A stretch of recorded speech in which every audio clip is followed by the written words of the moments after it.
If you grew up in the 1940s, 50s, and 60s, Tom and Jerry was appointment television. You rushed home from school, settled in front of the set, and watched that mischievous cat and quick-witted mouse tear through their endless battle. Those cartoons became part of our childhood memories, part of who we were. But here's the thing. Not all of those episodes you watched back then can be seen today. Some have simply disappeared from television and streaming services, locked away because of what they contained. And in this video, we're going to look at why this Tom and Jerry episode will never air again. Tom and Jerry began in 1940 at MGM, created by William Hanna and Joseph Barbera. For over 3 decades, these two created some of the most beloved animated shorts ever made. They won Academy Awards. They defined Saturday morning cartoons for generations. They made us laugh without a single word of dialogue, proving that visual storytelling could stand on its own. Their technical mastery became the gold standard for animation. But times change. Culture changes. What seemed perfectly acceptable to audiences in 1943 or 1951 looks very different when you watch it with modern eyes.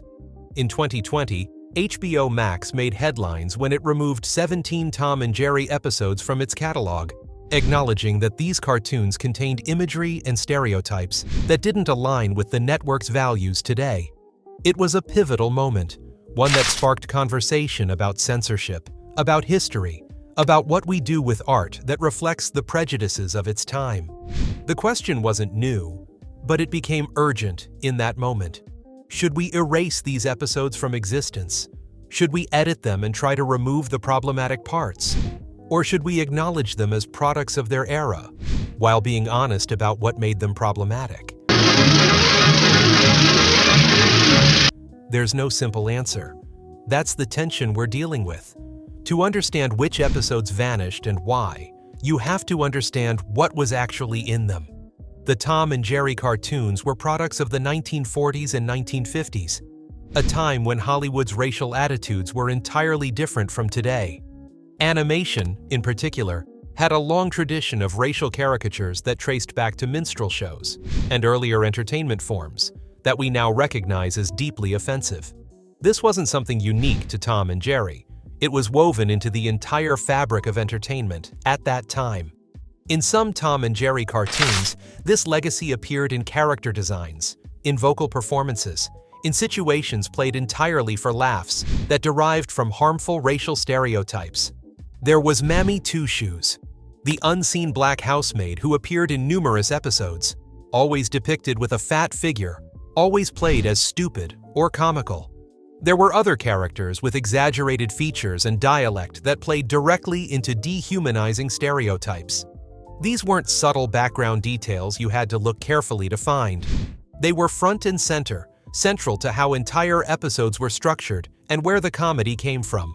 When you're sitting at home in 2025 and you watch these episodes, you see immediately what the animators intended and what audiences were laughing at 75 years ago.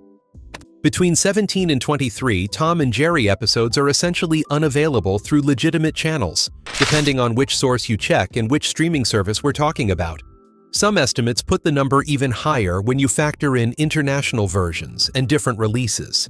These aren't lost to time. They still exist in archives, in private collections, in various film vaults. They're just not being distributed to the general public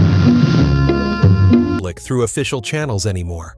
Some of the most notable among them include titles many of us remember. Tom's Concert from 1944, where Mammy Two Shoes featured prominently. Old Rockin' Chair Tom from 1948, another episode centered around the same problematic character that had become a recurring fixture. Slave-Brained Tom from 1952. Genial Gendarme from 1957. Downbeat Bear from 1947.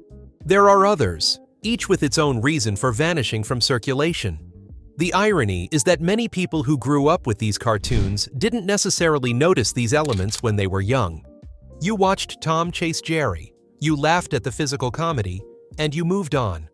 The problematic material was like wallpaper to a kid's eyes.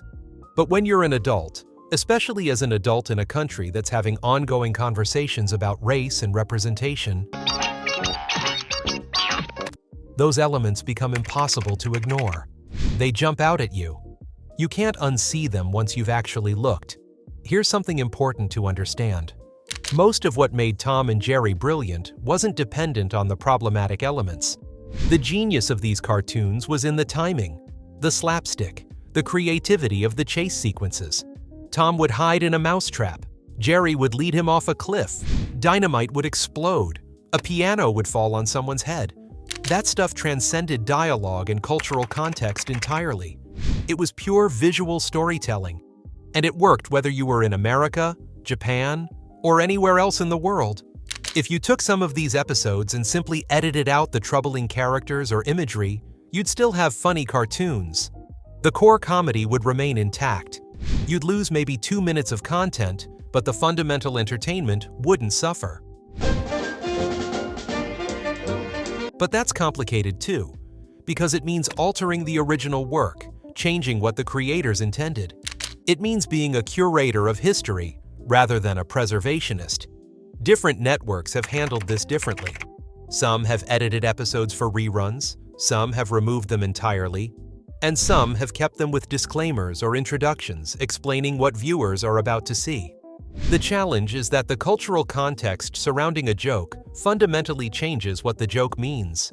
Before the internet, if an episode wasn't shown on Saturday morning television, you simply didn't see it.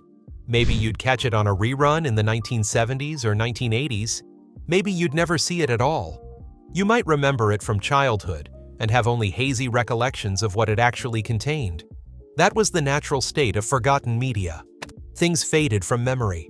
The passage of time and the limitations of distribution meant that not everything reached everyone. The internet changed that entirely. Within a few keystrokes, you can now find almost any Tom and Jerry episode ever made, usually within minutes. YouTube has them. Archive sites have them. Torrenting services have them. Digital preservation, while valuable for historical purposes, also means that content that networks choose not to broadcast is still circulating and accessible. It's never truly gone. The information age doesn't allow for things to quietly disappear anymore. This created a strange situation. HBO Max and other networks made the decision to stop distributing certain episodes. But those episodes didn't actually disappear. They just became unavailable through official channels. If you wanted to find them, you could. You just have to look a little harder, maybe do a search outside of mainstream platforms. For some people, that feels like the worst of both worlds. We're not acknowledging the episodes exist, but they do. And people can still find them if they choose. It's a kind of half measure that satisfies nobody completely. The removal of these episodes sparked a real debate, and not everyone came down on the same side. Some people argued that these were historical artifacts that deserved to be preserved and shown, with appropriate context, so that people could understand what entertainment looked like in a different era. They saw censorship as erasing history, and they worried about where such decisions would lead if we started pulling problematic content from the vault. They asked important questions. If we remove Tom and Jerry today, what happens tomorrow? What else gets pulled? And what do future generations learn if we hide the past? Others argued that giving a platform to harmful stereotypes, even in the name of historical preservation, was a choice to prioritize nostalgia over the real impact such imagery has on people. They pointed out that there's plenty of other content from the 1940s and 1950s that's worth preserving. We don't need to preserve the cartoons that demean people based on their race. They asked their own important questions. Why should we continue to profit from and promote content that was created using racist imagery, even if it's old? What message does that send? And plenty of people sat in the middle, understanding the arguments on both sides and feeling conflicted about it all. That's probably where most of us ended up. We loved these cartoons. We have real memories attached to them. But we also don't want to pretend that the problematic stuff wasn't there. And we understand why others felt hurt seeing themselves depicted as jokes. It's genuinely complicated, and the fact that it's complicated is worth acknowledging. For those of us over 50, Tom and Jerry represents a particular kind of innocence. These cartoons remind us of simpler times, when we'd gather in the living room on Saturday morning, and nothing else mattered except whether Tom would catch Jerry this time. That's a genuine and valuable feeling. Nostalgia is powerful, and it's real. It connects us to our childhoods, to moments when life felt uncomplicated, and joy could come from something as simple as watching a cat get hit with a frying pan. But nostalgia can also be selective. We tend to remember the good parts vividly and forget the rest. When we think about old cartoons, we usually think about the laughter, the creativity, the escape from daily life. We might not think about what was happening in the background, what characters were being used as the punchline, or what cultural attitudes those gags were based on. And honestly, that's partly because as kids, we didn't have the context or perspective to really process it. We just knew it was funny. This isn't to say the good memories weren't real. They were. Watching Tom and Jerry genuinely was a highlight of your Saturday. The laughter you felt was genuine laughter. But it's worth acknowledging that some of that laughter came from a place that we've grown away from as a society. It's just to say that you can hold two truths at once. These cartoons were genuinely creative and funny, and they also contained material that reflected prejudices we've moved past. Both things can be true simultaneously. One of the interesting things about this moment in media history is that we're collectively reckoning with our entertainment past in real time. For decades, classic Hollywood films and TV shows were just there, available, and we didn't really question them. We watched them as artifacts from another era and didn't engage critically with what was in them. Now, networks and studios are making deliberate choices about what to distribute and what not to distribute. Some people support those choices, others don't. But the conversation is happening in a way it never has before. This is forcing us to think about some genuinely complicated questions. How do we preserve history without amplifying harmful messages? How do we acknowledge the work of artists while also acknowledging the problems with their work? Can a cartoon be brilliant in its technical execution and contain offensive content at the same time? The answer to that last one is yes, by the way. Those things aren't mutually exclusive. We can recognize that Hanna-Barbera were geniuses at animation timing and staging, while also recognizing that some of their work included content that was harmful and offensive. What's changed is that studios are no longer pretending these issues don't exist or shouldn't be addressed. There's accountability now. The conversation includes perspectives that wouldn't have been part of discussions about these cartoons 50 years ago. That's a significant shift in how we think about entertainment and its responsibility to audiences. If you want to watch Tom and Jerry right now, you have options. Many episodes remain available on streaming services, on YouTube, and in DVD collections. The classic cartoons, the ones people tend to think about first, are generally still available. You'll find plenty of scenarios that showcase the genius of their physical comedy, with Tom perpetually outsmarted and the gags landing perfectly every time. If you're browsing through a streaming catalog, you'll find enough content to keep you entertained for hours. The difference is that the gaps are there now if you pay attention. If you're watching through a streaming service's Tom and Jerry collection and you notice that it jumps from 1947 to 1949, that's because 1948 episodes have been removed. You might not notice at first. Most people don't sit down and watch every single Tom and Jerry episode in chronological order. But if you did, you'd see the missing pieces. There are some fairly significant gaps in the catalog, particularly in the late 1940s and early 1950s, when certain character choices were most prevalent. For collectors, this has meant real decisions about what versions of these cartoons to own. Do you buy the current versions on streaming platforms, or DVD that contain only the approved episodes? Do you seek out older releases on VHS or earlier DVD collections that contain the full original episodes? Do you purchase from digital markets where the full catalog might still be available? Each approach has its own implications and its own reasoning behind it. Some longtime fans have deliberately held on to their old home video recordings specifically because they wanted to preserve what they remember. The conversation about Tom and Jerry and other classic cartoons probably won't be settled anytime soon. Different people have legitimate reasons for coming down on different sides of this issue. New generations will grow up with curated versions, shaped by deliberate choices made behind closed doors at major studios. They won't know what they're missing, because they won't have the reference point. To them, this will simply be what Tom and Jerry is. For those of us who grew up with the original broadcasts, there's a kind of time capsule effect happening. We remember these cartoons in their original form. We remember both the brilliant parts and the problematic parts because we saw them both. That's not a bad thing necessarily. It means we lived through a moment of cultural change, and we remember it. We're the bridge generation between how media used to be and how it's becoming. We understand context in a way that future viewers simply won't have access to. What's also worth considering is that this isn't just about Tom and Jerry anymore. This decision set a precedent. Other studios looked at what HBO Max did and started examining their own catalogs.